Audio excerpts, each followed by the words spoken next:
Board. Okay, so good morning, everyone. Welcome to this Workforce Wednesday webinar. My name is Kirsten Bayer, and I'm with the Illinois Center for Specialized Professional Support at Illinois State University. And we are in the EAF department, or Educational Administration and Foundations department. And we are excited to bring you this Workforce Wednesday webinar today. We are going to be learning hands-on supports for English language learners. So we're excited to hear from Sarah Taylor and Heather Davis about their presentation. A couple of housekeeping things before we get started. We are recording today's webinar. It will be posted on our Illinois Workforce Academy website, as well as Illinois WorkNet will have it posted on their website too. You will also have the slide deck from today, which I will post in the chat momentarily as a PDF, but it will also be on both websites for you. You will also receive a follow-up email tomorrow with a follow-up survey, as well as the URL where you can find the recording and the presentation from today. In the follow-up survey, I know that follow-up surveys are tedious, but it is a great way to collect data and feedback from the system since we serve the whole state of Illinois for this Workforce Wednesday webinar series.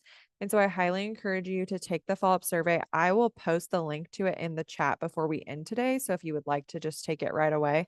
I know for me, if I'm gonna do a survey, I'm gonna do it right after the event, because otherwise I kind of forget what I wanted to give feedback on. So we do look at your feedback. I personally sit on the WIO Professional Development Committee, and I'm the one who goes through all the feedback surveys from all of our Workforce Wednesday webinars and kind of compiles the data so we can better serve the system. We have a question on there asking what kind of Workforce Wednesday webinar topics would you like to see in the future so we can really meet the system where you all are at. So I do encourage your participation on the follow-up survey.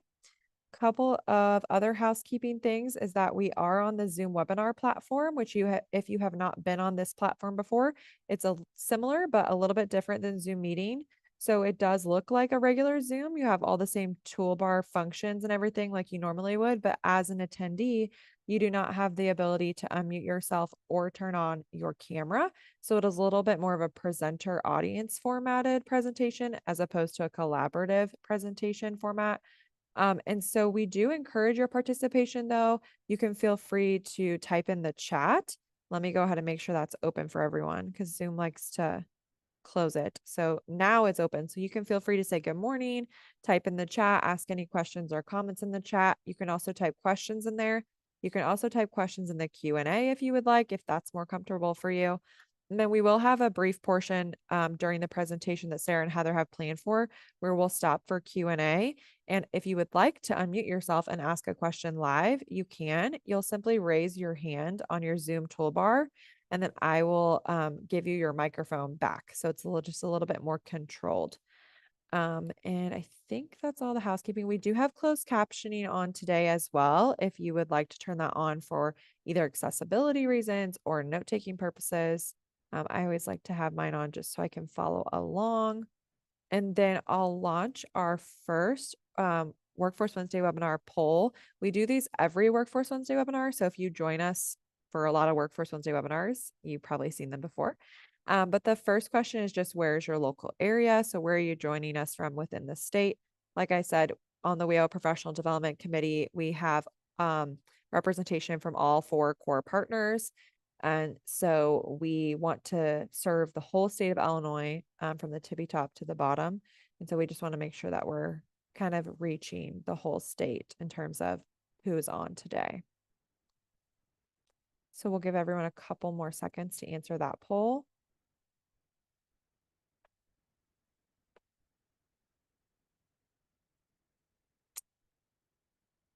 All right. So everyone looks like everyone's kind of participated.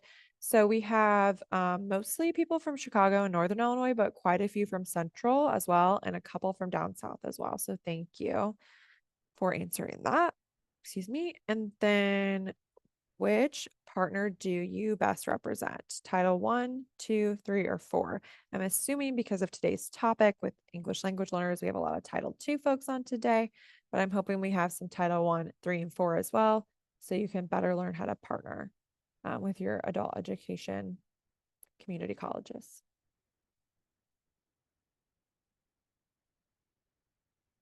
And just AE programs in general. Okay, looks like everyone's answered that. So I'll share those results. And then Sarah, if you want to pull your slides up, you should be able to. Um, and okay, so it looks like we have mostly Title II people, which we assumed, just great. Thank you. We love when our Title II people show up. And we have a lot of Title I as well, and a couple other WEO partners and stakeholders too, which is awesome to see. Thank you so much. We look forward to hearing your feedback on this session, and I will be here if anyone needs anything. I'll be helping facilitate the questions and everything, and I will hand it off to Sarah and Heather to get their presentation started. Thanks, Kirsten, and welcome everyone. Thank you for joining us today. The goal of today, we'll just start with an introduction. So like Kirsten said, my name is Sarah Taylor, and I am the Director of Adult Education with World Relief in DuPage and Aurora. So as a refugee resettlement agency, we primarily serve refugees, asylees, asylum seekers, humanitarian parolees, and other community immigrants in our regions. And then Heather Davis, who is joining me today, is our Job and Career Readiness Manager, who oversees our workforce readiness classes, our whole program there, and our bridge program and student success career navigation. And so our goals for today are to not only present a program model for workforce readiness for English language learners, but to present also the justification and need for serving newly arrived refugees, asylees, and community immigrants with workforce readiness skills in an isolated focused course that operates very much like a bridge or IELCE course with a lot of civics and employment integration, economic opportunity integration. So we'll talk more about that, but really looking at program model, looking at how the course operates, and then giving you kind of a day in the life of what this course looks like on the ground. And then also advocating for increased support and partnership with our Title I and III partners, just recognizing and acknowledging that this sort of course is absolutely essential for the immigrants in our neighborhoods and in our communities, but is not possible without a really holistic approach and comprehensive support on all ends, and really addressing, as we'll talk about more, but Maslow's hierarchy of needs and how do we actually support our learners in a way that they learn effectively and procure jobs, and not only procure jobs, but retain their jobs. And then where we see a lot of upskilling and career advancement, which is something that we've been able to see from the programs that we offer in workforce readiness at World Relief. And so I wanted to share that model with you all today. So really where we'll start is kind of broad, an overarching review of just kind of funding and skeleton model for the course, the need and justification that brought our whole workforce readiness program to be, and how it's possible with support services that are really looking at that holistic wraparound service. And then we'll look really more focused in on what the curriculum design looks like, and then give you kind of a taste of some of the experiential opportunities that we invite our students into through our programming and our course design. And then to talk about one thing that is really unique about this program, Workforce Readiness, is that it is ever shifting. So just like the workforce field is ever shifting and the needs are ever shifting, and also the refugee arrivals that we see, the asylees that we see coming to our doors, their needs change. And so the ability to be flexible and have revolving iterations with this course is essential. So like Kirsten said, we will have some Q&A times throughout. We will also have a lot of open participation, and I will be a guinea pig for Heather at different points throughout this presentation as well. So we are excited to welcome you into this, and we'll start by looking at the support and funding options. And really, one of the things that we've seen just as a refugee resettlement agency, Heather will talk about the historical context for why we started this class to begin with decades ago, but really looking at the U.S. Department of Education, Department of Labor, Octane and WIOA, the real need to integrate workforce readiness skills into our English language courses to ensure that we are equipping our community immigrants and refugees with the skills they need to succeed and to thrive in their communities. And that really means that we have to look holistically, not just at English language acquisition in a general sphere, but look at what are the different content areas that we need to equip them with. And so seeing that our funding partners really support this initiative. And so ICCB supports this. We funded this course through ICCB for decades. IELCE, also that framework is really perfectly fits in with the whole design of workforce readiness to see that it is civics integration, economic opportunity, and linguistic integration are all key components of a workforce readiness course. And so it really thrives in that kind of an environment. It also operates really well as a low-level bridge that then can move into a series where we are working with students toward either skilled trades bridges, entrepreneurship bridges, career bridges. It works really well as an on-ramp there as well for our low-level learners. The Office of Refugee Resettlement also has just started in this last year to fund job readiness English language training, again, for the first time in over 8 years. And so to see also the need on a federal level for refugee resettlement for job readiness training in an English language sphere is critically necessary and needed beyond just integration into the general English language classroom.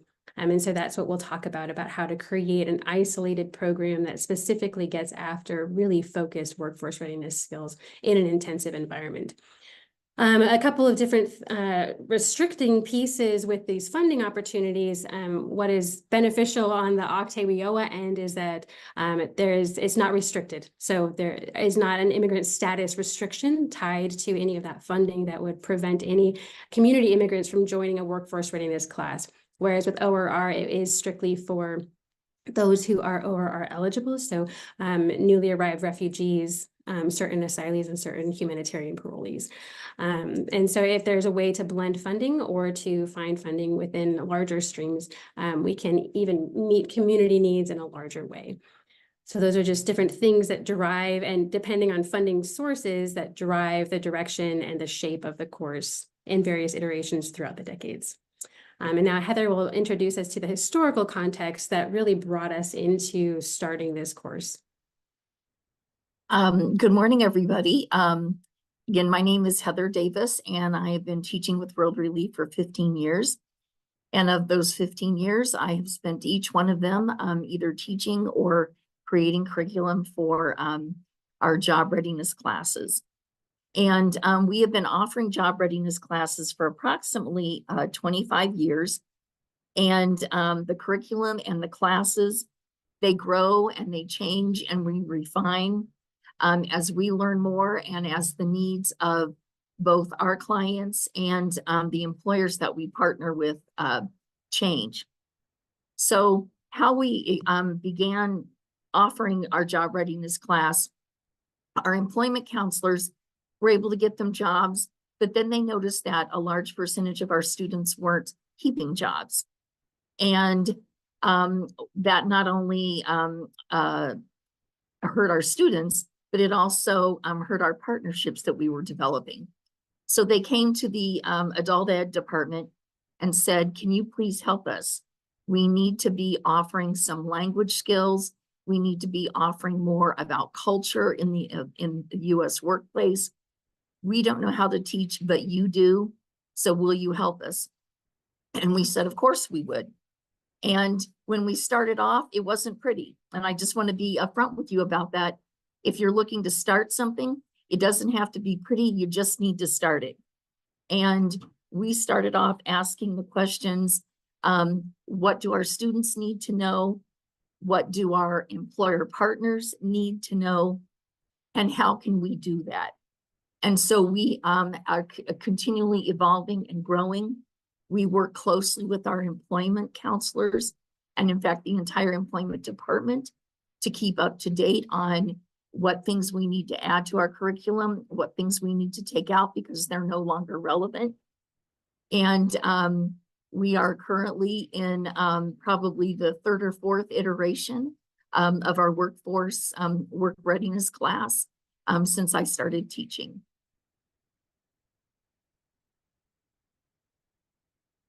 Yeah.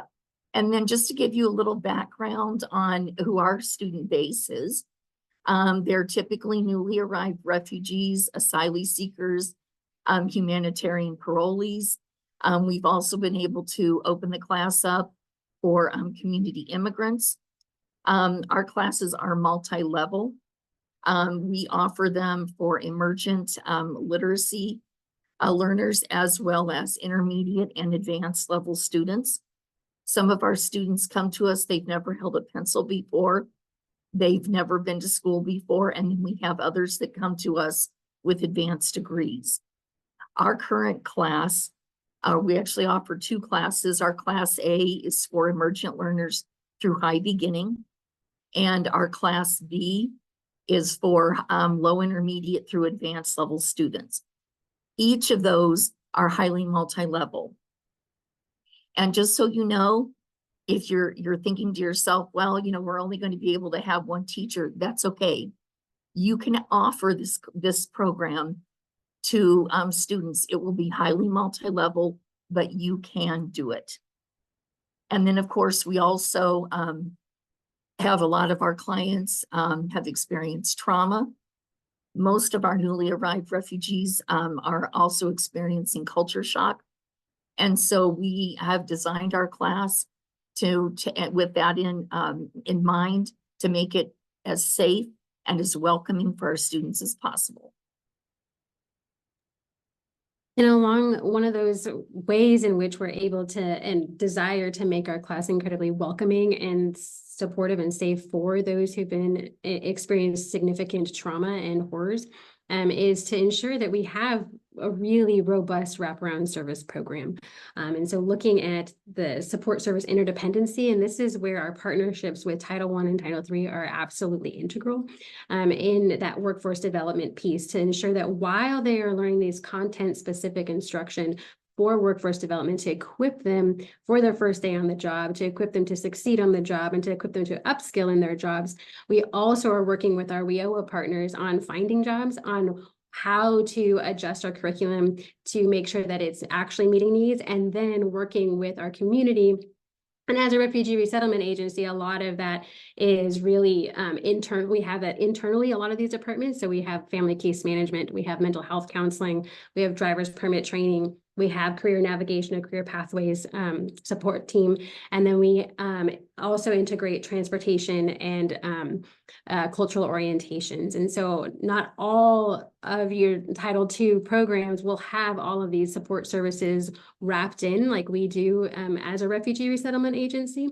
But this is where, again, that community partnership is absolutely essential to make sure that we are meeting the holistic need of the students, so that they do learn. We see their language skills. We see language skill gains in almost all of our students who come through this intensive program.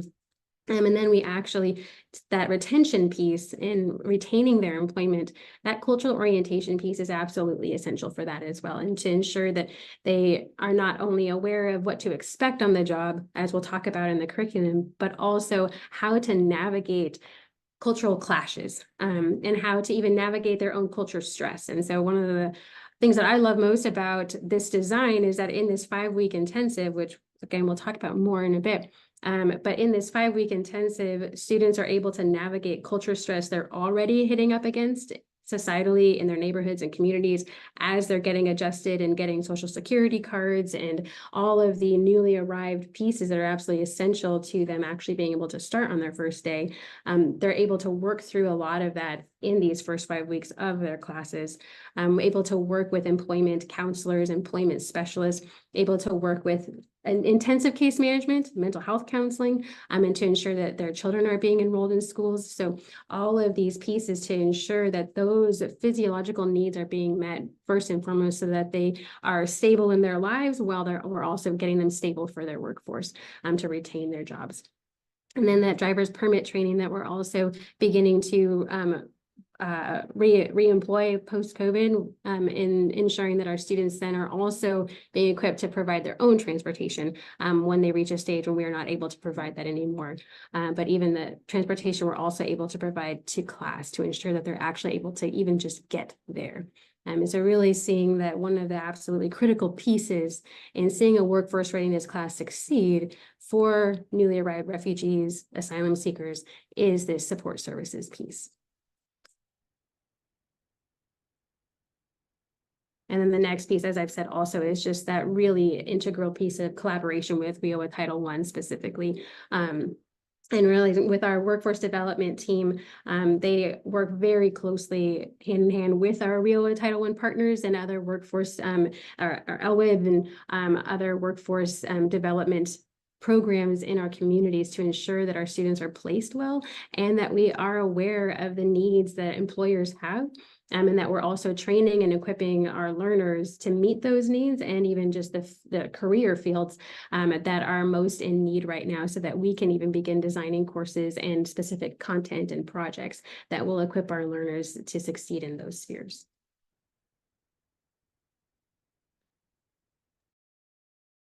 All right.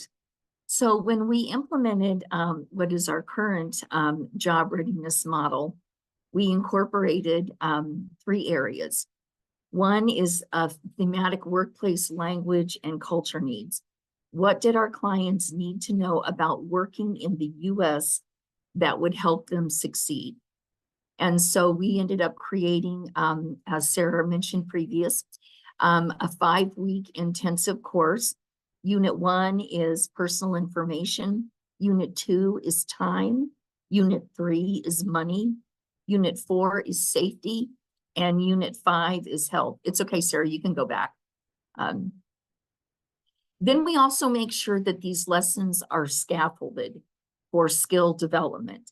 So within the 5 themes that we have, the lessons build on one another so that they can go from survival English to English that is specifically used in the workforce. So for instance, when we do our unit on time, the students begin with learning to tell time. They also learn to read digital and analog clocks. And then this segues into being able to read a time clock and also be able to understand the language of the time clock, clocking in and out or punching in and out, and understanding being able to clock in on time or reading a calendar. Start off with the basics of reading the days of the week and the months of the year. And then we segue into students being able to read a work schedule and completing a timesheet. And then we also offer hands-on training. So we try and provide activities that are going to kind of simulate what students are going to encounter when they start in the workforce. Since the majority of our clients typically get jobs in factories or warehouses, we focus on activities that include picking and packing, assembly work, and assembly lines. And when we do these activities, we're not only helping our students, but we're assessing them.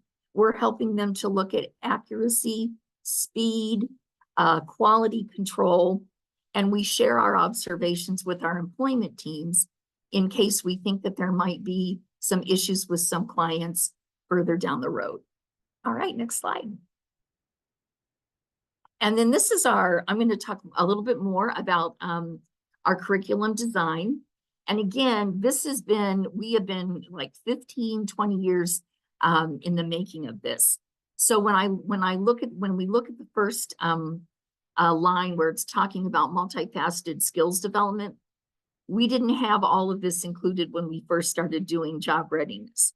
In fact, when I started teaching 15 years ago, we didn't even have computers. So digital literacy wasn't even on our radar at that time. So many of these things we continue to incorporate as we see the need and the importance of those skills for our clients, both in the workforce and also as they continue their education.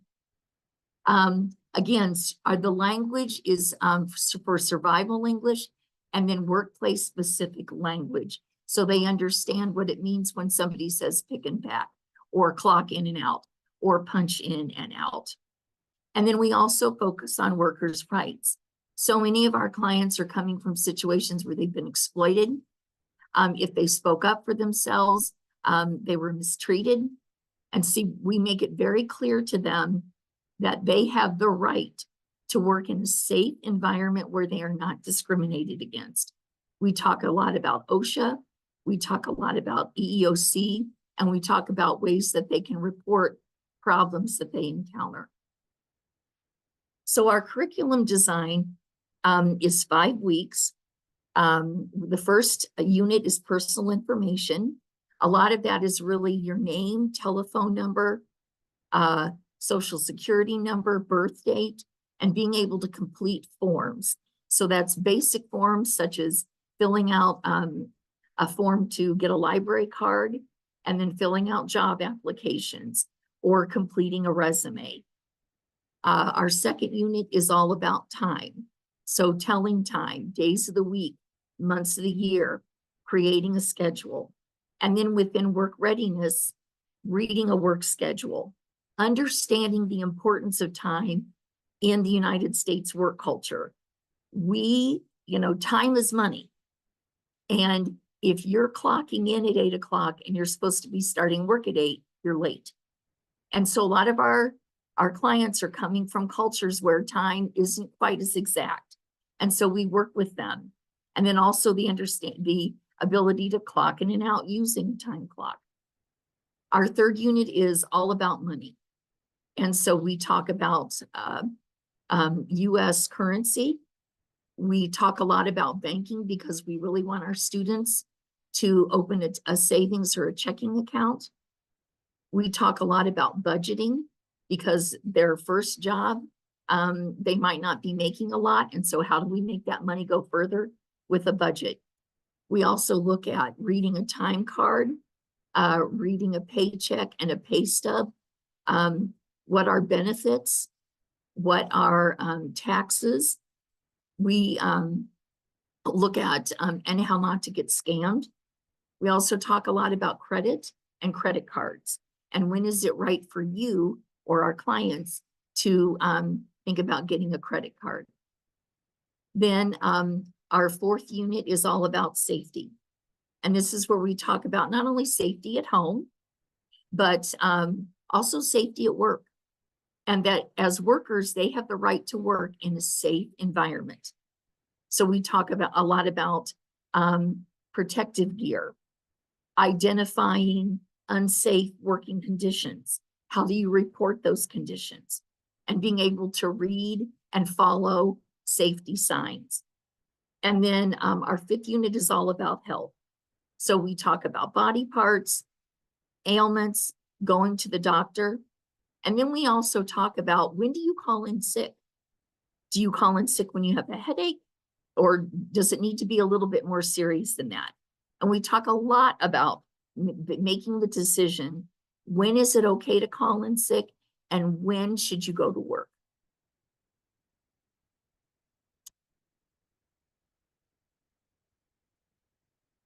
The final component of what's woven into our curriculum and course design are these experiential integrations, which is multifold in purpose. And so one of them is, again, to give them hands-on training to what they might experience on the job. And so really creating those and designing those based on the majority jobs that our clients are going into. But then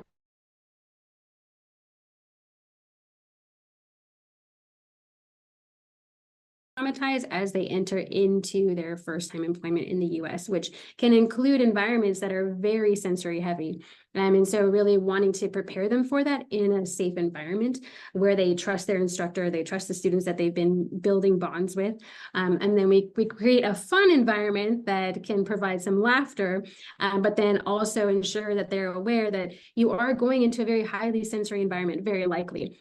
And it doesn't have to be your final end point. And so we can work with you with career navigators, student success coaches to ensure that we are moving you toward a career that is a best fit for you in your prior experience and education. But let's also equip you to succeed well in this space. And so we create these experiential integrations embedded into our units that replicate those high sensory environments with loud sounds, loud music, fast pace, looking at high production expectations, looking at quality control.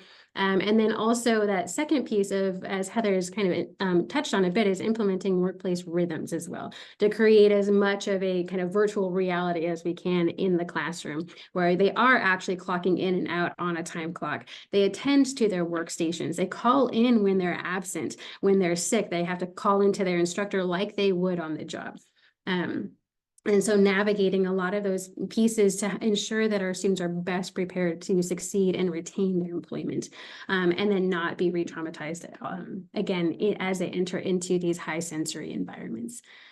So that kind of gives a broad swooping overview of kind of the funding that makes this possible, the need that has given us the justification for creating these courses, and then just a real broad picture of our curriculum and kind of course design. But before we shift gears and go really specific into what a day in the life, day-to-day looks like in our courses, and give you even some samples of what these experiential integrations look like, we did want to open the floor to any initial questions that you might have at this point. Awesome. Thank you, Sarah. So anyone can post in the chat or the Q&A if you have any questions. And then you can also feel free to raise your Zoom hand and I will unmute you.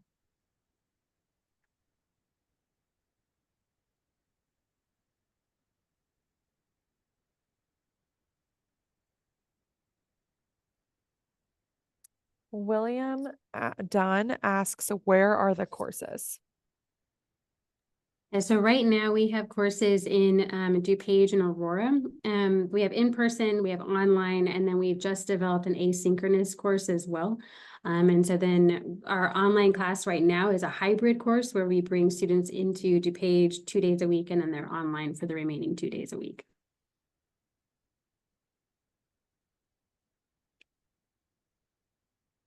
Plans for Chicago. So that's one thing that we want to look at also is the asynchronous piece, really piloting that for the high intermediate to advanced level students, which we'll talk about in a bit. But that would have access to all of Illinois.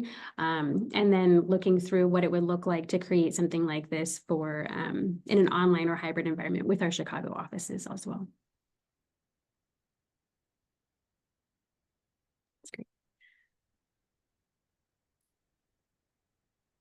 All right, well, keep your questions. Feel free to, again, email us or chat as we finish as well, but we'll keep moving at this point. So one thing, just as Heather has mentioned, that I've mentioned, is a 5-week intensive. So kind of the course shape and then how we navigate grant restrictions with this course or grant metrics. It's a 5-week, 12 hours a week course, so it's 60 hours in total.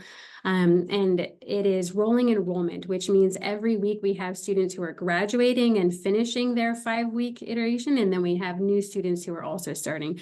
And that allows all of our newly arrived refugees and asylum seekers to continue to move through to ensure that they're not needlessly delayed in the process of acquiring their job, so that they can begin to support themselves as quickly as possible. And so we have our enrollment team who navigates the registration and enrollment with our case management team, making sure that our employment team is making us aware of any important details to be aware of as we enroll students, and to make them ensure that they're in the right level specific class. So again, we have an A level and a B level. So our emergent learners through our high beginning, and then our intermediate to advanced learners in our B class.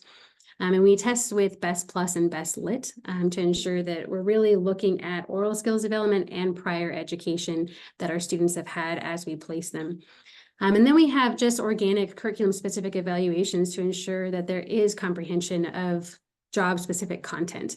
And so while, yes, we want that survival English and to ensure that our students are developing those skills, they are just naturally being in a 12-hour-a-week class, developing those language skills, but really wanting to make sure that they are equipped with that job readiness skill. And then just some benefits from the class, we see massive measurable skill gains in their massive language gains from these students in every iteration, because again, that intensive environment is very focused every day. And then we also see 98% employment rates following graduation from this class. And we've just seen, as Heather was saying, the real rationale for starting this course of seeing our clients were not able to retain their employment, and really seeing that has gone away. So our employer partners really seeing those relationships blossom and grow because of that rapport that we have, because this course has been successful in equipping students to retain their jobs. And then the next thing, just that really looking at, is we'll look at kind of the needs that we're constantly assessing, really shifts the modality that we offer the course in. And so and its origination offering the course only strictly in person, with transportation for all of our students in the course. But then with COVID and the pandemic, really that shift went fully online. And then after the pandemic, really looking at, do we want to leave the online environment? We definitely see that there's such an integral component of the in-person environment, especially with experiential integrations, with the trauma piece, where it's absolutely essential to provide some sort of in-person support. But by being online, we're also meeting a need that we weren't able to meet before, where we do have some clients who they immediately arrive in the US and they fall into communities that have already existed. So like the Ukrainian community that is very strong and robust, but then there is still a need for that job readiness skill training. And so while they've fallen into a community, they've fallen into a job right from arrival. And sometimes their driving prevents them from being in a synchronous class, which was then the impetus for starting an asynchronous course. They might be a CDL truck driver who is driving until 10 p.m. at night and has to stop, can't just stop for a synchronous course, whether it's online or in person. Really then thinking through, how do we ensure that we're meeting the needs of our community well, and then being able to be flexible and providing various modalities depending on the season and circumstances that we find our refugee arrivals coming in with. And so we've now have this whole string of modalities where we offer in person for our emergent to low beginning, high beginning level learners, language learners, because that is a really critical and vulnerable space of ensuring that we're meeting those needs and we're able to assess specific student needs on a weekly basis to ensure that we are actually equipping them well for the workplace.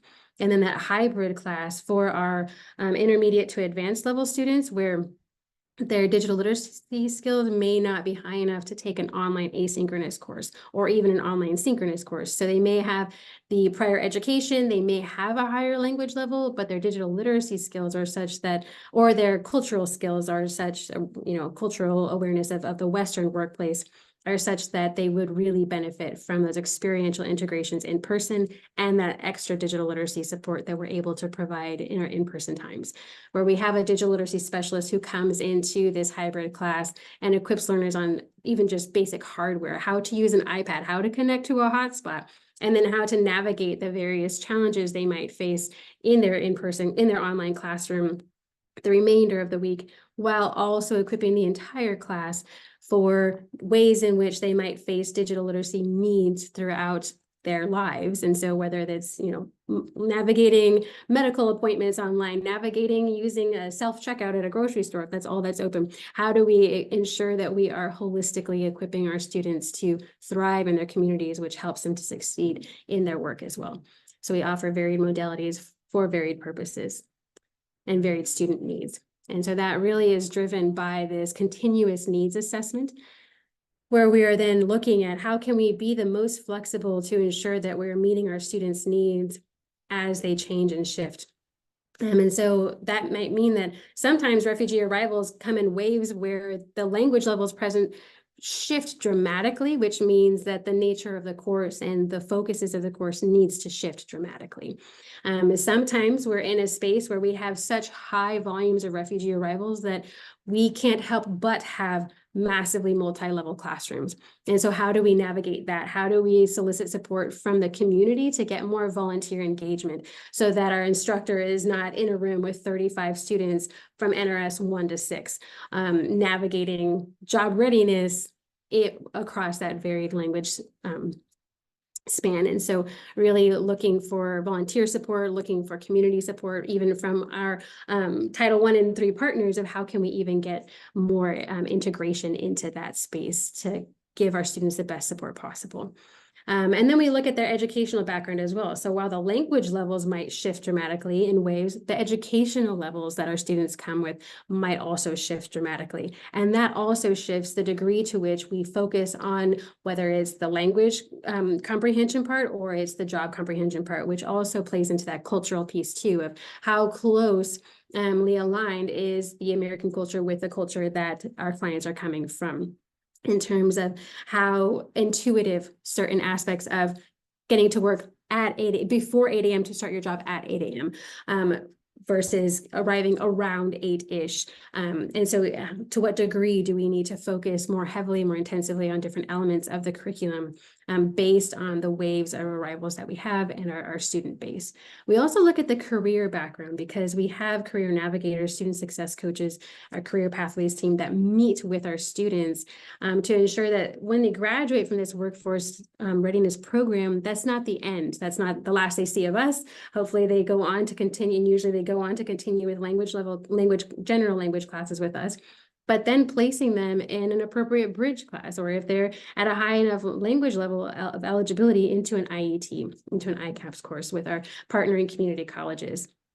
And whatever other vocational training programs might be available to these students based on their language level, their career background, their academic background. And so really making sure that we are addressing our students' needs and looking at them from a holistic perspective, not just for the short term, but for the long term as well. Understanding that while you might be placed in what we might refer to as a survival job or an initial placement job, we do recognize that many of our refugee arrivals have significant career experience from their home countries. And so how do we equip them to support the economy in many different ways and to support their families in many different ways by setting them on a long-term trajectory, which also fits in with that academic career component.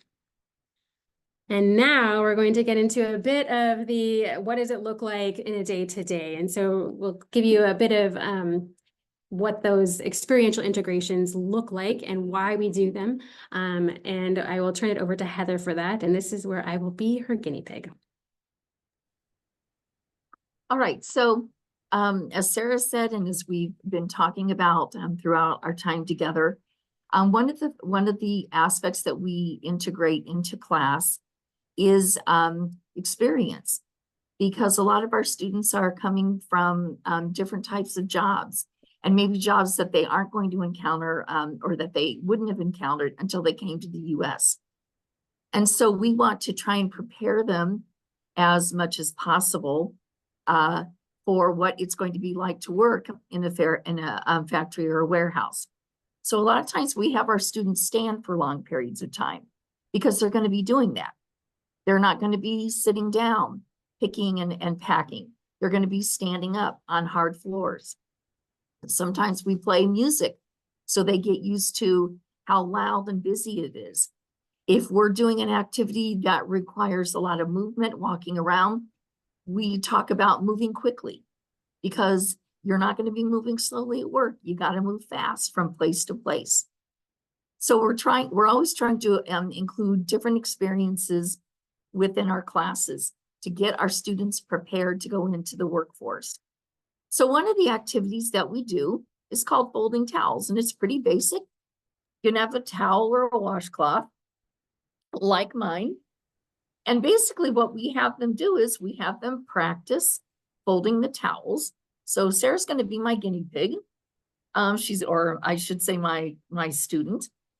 And so what we want to do first is I'd model it for her. So I'd be like, okay, Sarah, you have your washcloth.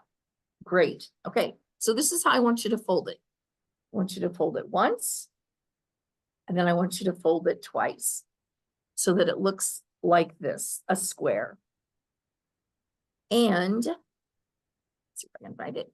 I don't want to see the tag.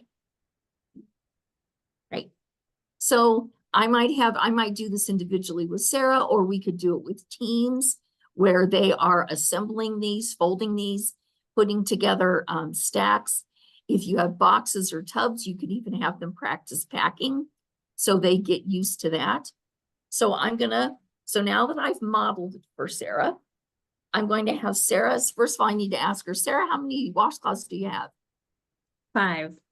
Got 5. Okay. So Sarah, and are they different colors, or are they the same? Different colors. Different colors. Okay. All right. So Sarah, I want you to fold all 5 of your washcloths and then show them to us. Okay? And I want you to do it exactly as I modeled it.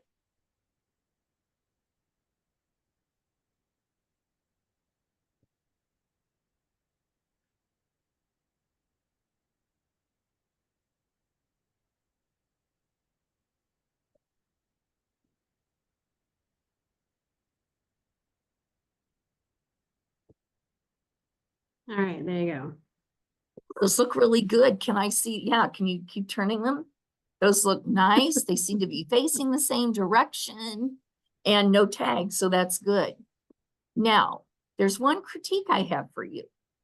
You were kind of slow. Yeah, you were kind of slow. So Sarah is going to be slow because this is her first time. She's getting used to it. Just like our clients will have 30 to 60, 90-day probationary period to start learning their job and practice. But they can't be slow forever. They have to make quotas.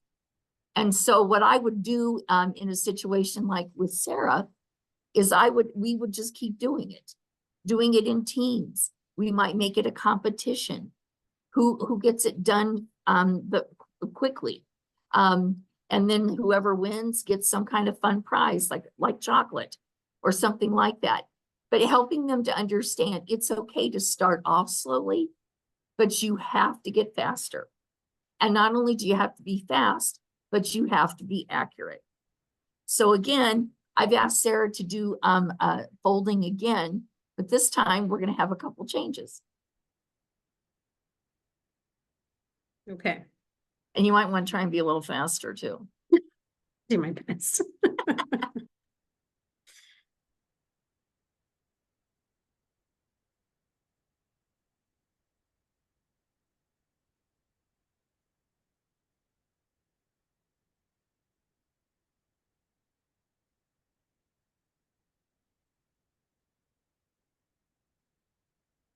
Okay, now I'm gonna, we don't need to unmute everybody, but Sarah, could you hold those up again?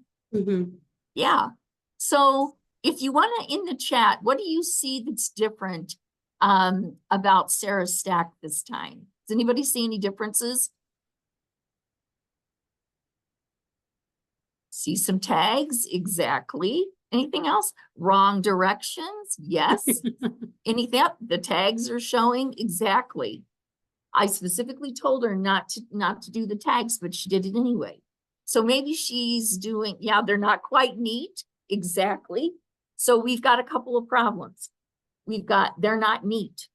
They're not facing in the same direction. And those tags are definitely showing. And so what we need to do is I'm going to point that out to her. Okay, Sarah, you were a little faster, but you still need to work on your pace, but your accuracy was off. So remember, when you're doing this, I need to make sure that they're focused, they're going in the same direction. I need to make sure that they're stacked neat, and also that the tags are not showing. That's what our customers expect. And if our customers complain, we lose customers, we lose money. Okay. So we want to work with our students with quickness. We want to work with them with accuracy. We also want to talk about how do they handle criticism? That's all part of the job. And do they push back? Do they argue? And is that acceptable? Is it acceptable to argue with your boss? Especially if maybe you're not right. We want them to be able to interact with their coworkers, ask them a question. Is this okay? And also, if they don't understand something, how can you help me? Or can you show that to me again? That might have been something that maybe Sarah could have asked.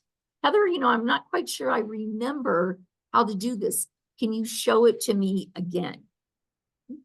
And again, you can do this with individual students, or you can do it as a team.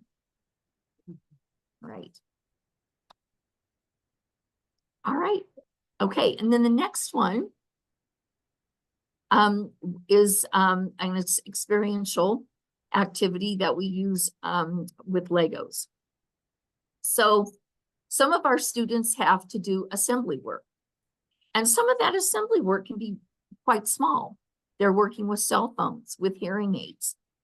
And so we want to give our students the opportunity to not only to practice small motor skills, but also what it takes to do assembly work, either on their own or as part of an assembly line. So this is maybe what I would do with some of my classes. Sarah, you have some Legos? I do. All right, and what color are your Legos? Yellow, orange, red, and blue. Okay, so I'm going to ask Sarah. You can do different things with the Lego. You can have them build an actual Lego design like our little houses. Excuse me. Or you can just have them, put something together. And that's what I'm going to have Sarah do. So Sarah, I need you to stack 5 Legos, one on top of the other.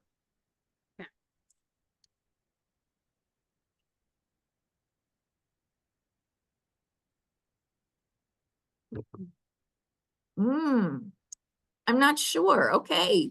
So, Sarah, did I ask you to do orange and red? You just asked me to stack 5. Oh, I didn't specify. My bad. Okay. So see, even the teacher makes mistakes. All right. So wipe the shame off my face and then say, okay, Sarah, then I need 5 yellow blocks, please. Okay. This is where the laughing in class comes in. When the teacher makes a mistake. All right, there we go. All right, thank you. Okay, and then Sarah, can I have two blue blocks? Yes. And then can I have 2 orange blocks? There you go. Great job. All right. So now, so Sarah has completed her block, and she's done a good job. She actually did that quite quickly. And so now I'm going to have her do something where maybe she doesn't quite understand what I want her to do. All right. So, hey, Sarah, I need you to do 5 yellow blocks. I need 3 blue blocks. I need 2 orange blocks and then a blue block on top of that. Okay. Did you say 5 yellow? I did say 5 yellow. Good repetition. Followed by 2 blue? 2 blue. Was it 2 blue? No, I think it was 3 blue. And then what? I can't remember, Heather, what came after the blue. That's all right. 2 orange. Okay. And then a blue on top of that? And then a blue on top.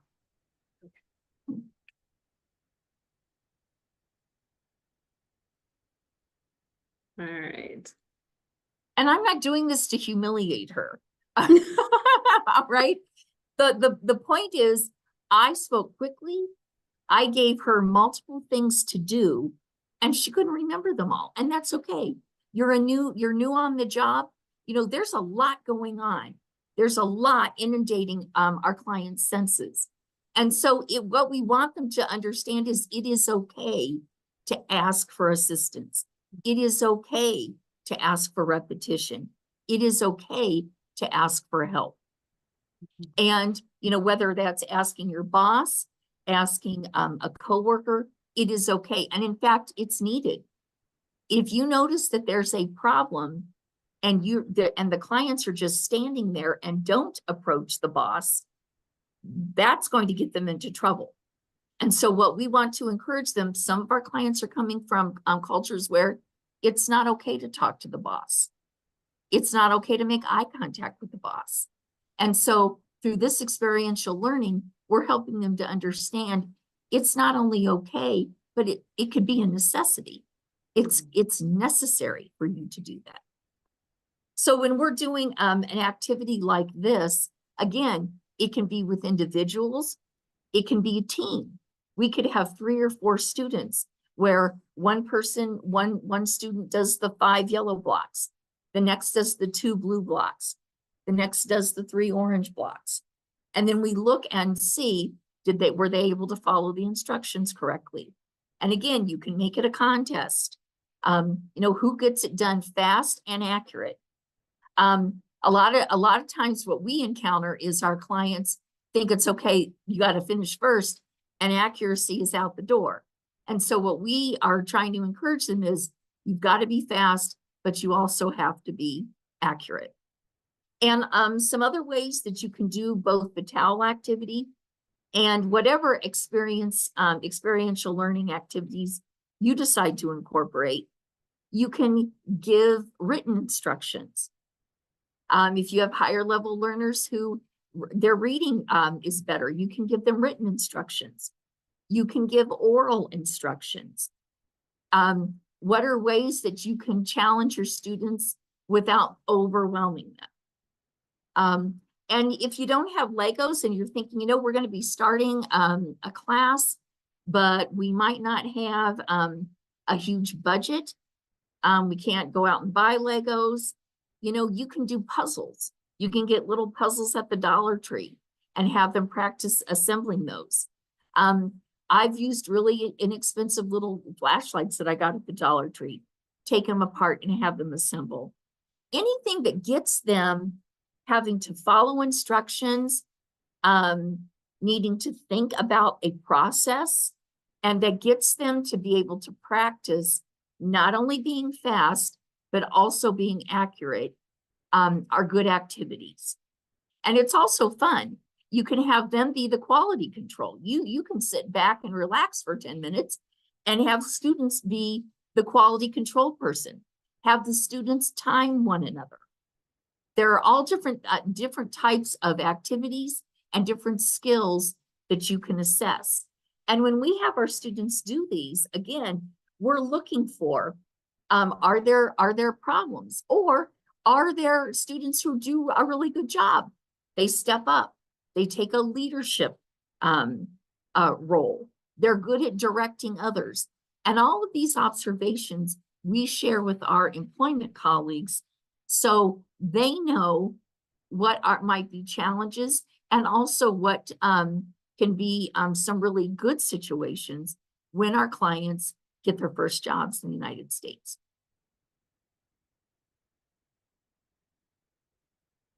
And Sarah, you did a great job. All right, so just a couple of texts and resources that we have used over the years that I have found helpful. One of them is At Work in the US, from New Readers Press. And it's mostly for, I think, like probably high beginning, low intermediate, but it is all about work. It covers all 4 skill levels. It covers grammar. It's really good. And even if you can't get like an entire set, it's good for the teacher to have, because it gives you a lot of good inspiration for teaching. Also, because our classes, and probably your classes, might be multi-level and highly multi-level, I would recommend highly Teaching Multi-Level Classes by Jill Bell. She's a great writer. She offers a lot of really good examples on how they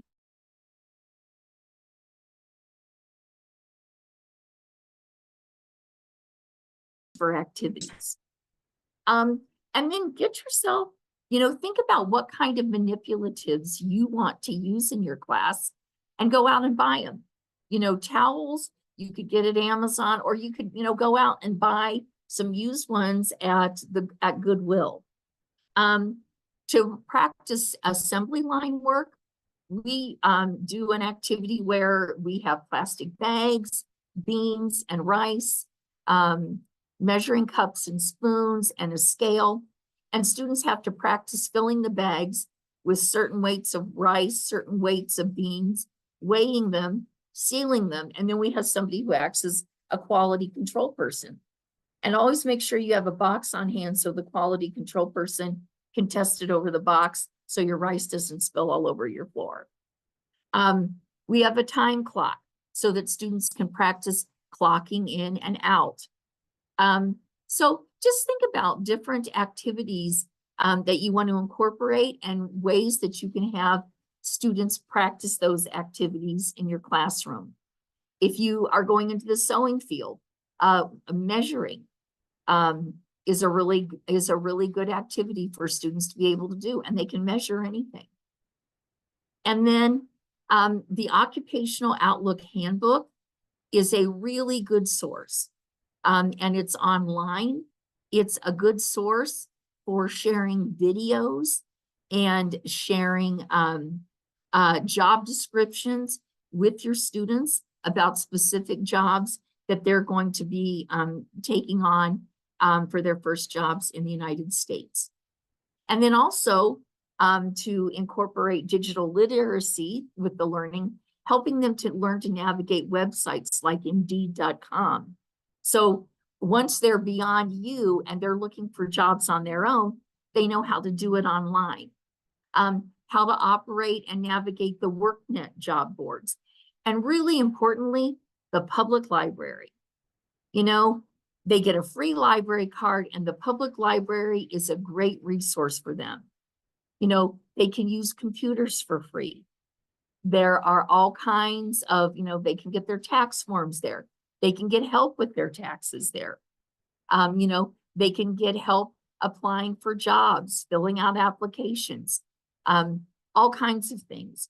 So those are just a few text and resources that we use. I'm sure you can think of much more.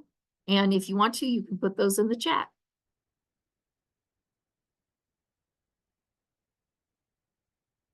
I'm just, all right.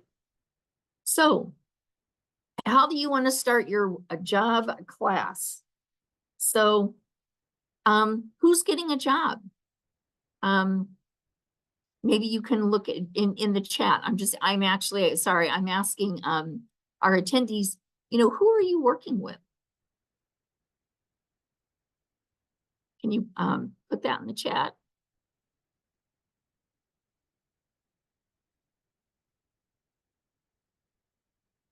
Well, you can start filling in and I'll keep going. So, you know, think about, you know, who are your clients? And you don't need a lot to get a job readiness class started. As Sarah and I have mentioned several times throughout the presentation, what we're doing now is 25 years in the making. I know I wasn't here when we first started doing it, but I did know a few teachers who were, and they talked about, you know, we'd get through one day and then we'd be like, what are we going to teach the next day? They didn't have textbooks. They didn't have worksheets. You know, a lot of it was, you know, making, you know, just trying to think, okay, what does somebody do? What do they need? And so, you know, what they started doing was working with our employment people, collaborating, finding out what language did the students need? What behaviors were good and weren't good? And so we just kept building from there. And of course, we did our own research. You know, what are the publishing houses putting out? What are other programs doing? But you don't have to have everything in place to get started. You know, you start small. You know, you start with your class. You come up with, you know, what do they need to learn? You know, ask them, you know, what do you want to learn? That's one of the things I always ask my students when I start. And I tell them, I know what I'm going to teach you, but I need to know what you want to learn and what you think you need to learn. And so you can start from there. If you have partners, whether it's in the community or within your organization, who are working with your clients to get those jobs, ask them, what do they need to know? What kind of jobs are they going to be doing? You know, is it factory work? Is it assembly work? Is it manufacturing? Is it sewing? You know, are they packing? And all of that information you can take to incorporate. You know, go to other agencies like ours, find out what they're doing, ask them to share their materials. Okay? And think in terms of short-term and long-term goals. You know, you're not going to put, again, we've been 25 years in the making, and we're still refining our program. You know, as Sarah said, you know, 15 years when I started teaching, everything was in person. Now we've got in person, we've got hybrid, we're going asynchronous. And And so, what are your short-term goals and what are your long-term goals? What do you see in 3 months, 6 months, a year and 5 years down the road? And here are some essentials that I would strongly recommend for you. And the first bullet point is the one that I really, really, I can't underline it enough. It's really important to have an experienced ELA instructor, particularly somebody with the experience and training in a multi-level environment. We all know teaching multi-levelly is not easy. And if you have one class where you have somebody who is an emergent learner all the way up to somebody who has multiple degrees, that's really difficult, but it can be done. But you need somebody with that experience to help get it done because it can be overwhelming. Again, collaborate with your local workforce innovation board. What kinds of materials can they share with you? What jobs are growing in your region and what jobs are going away? Because you don't want to teach them skills that they're not going to be able to use in a year. Access to employment-specific textbooks and resources. Most of our press, Cambridge, New Readers Press, Pearson, they all have good texts for workforce development. So, go through them, look at them. When you go to conferences, go to the marketplace and look at the ones that you think would best fit, your clients and their workforce needs. And then again, have a tub full of manipulatives, whether it's towels, it's Lego, it's dominoes, it's Jenga, just have a tub full where students can practice having, activities that are not only fun, but also helping them learn and prepare them for their first jobs in the United States. Yeah, and the last one is really and truly, don't be afraid to dive in. It might be ugly and it's probably going to be ugly, and that's okay. Because remember, just like we tell our students, this first job is not your only job. It's just your first one. You're going to move on and move on. And it's the same thing. This first class is not going to be your only class.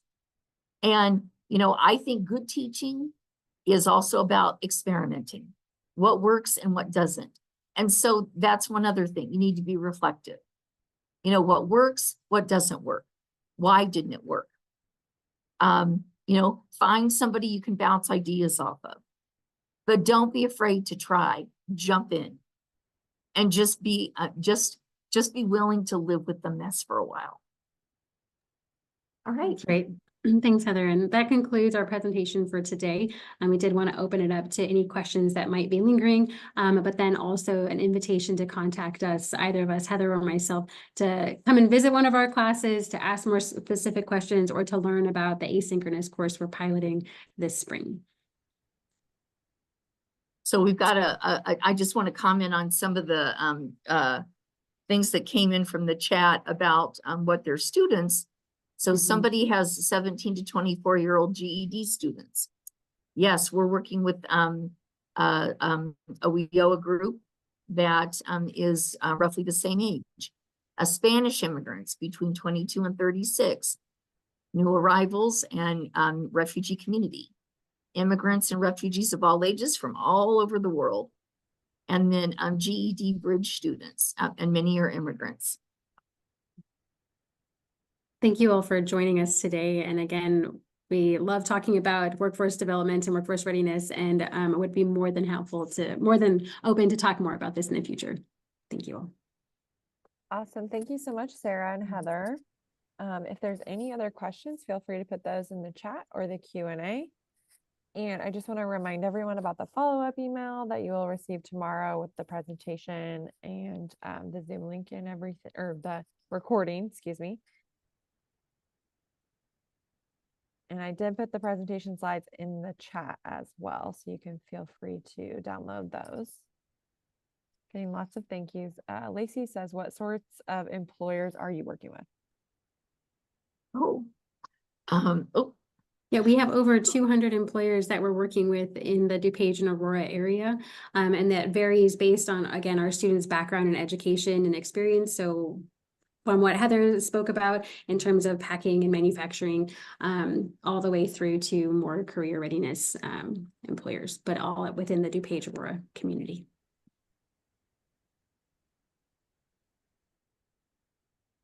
and I would just like to put a plug in for our employment team with whom we work like this. And that's, you know, that's one of their responsibilities is they're out in our region constantly building new relationships with companies. So there are places to put our students. And one of the things that I think helps them be able to place students is the fact that they can say, these students have gone through this 5-week training. They're prepared language-wise and, you know, with an understanding of the workforce culture of the United States. And so, so it's very helpful to them. And we work like this with our team.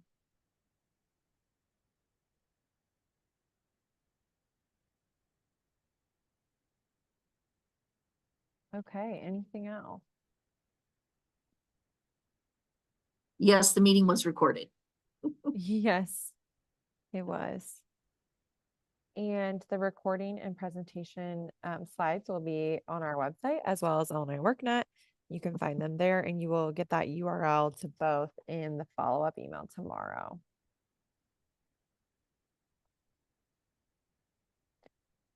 Okay, anything else?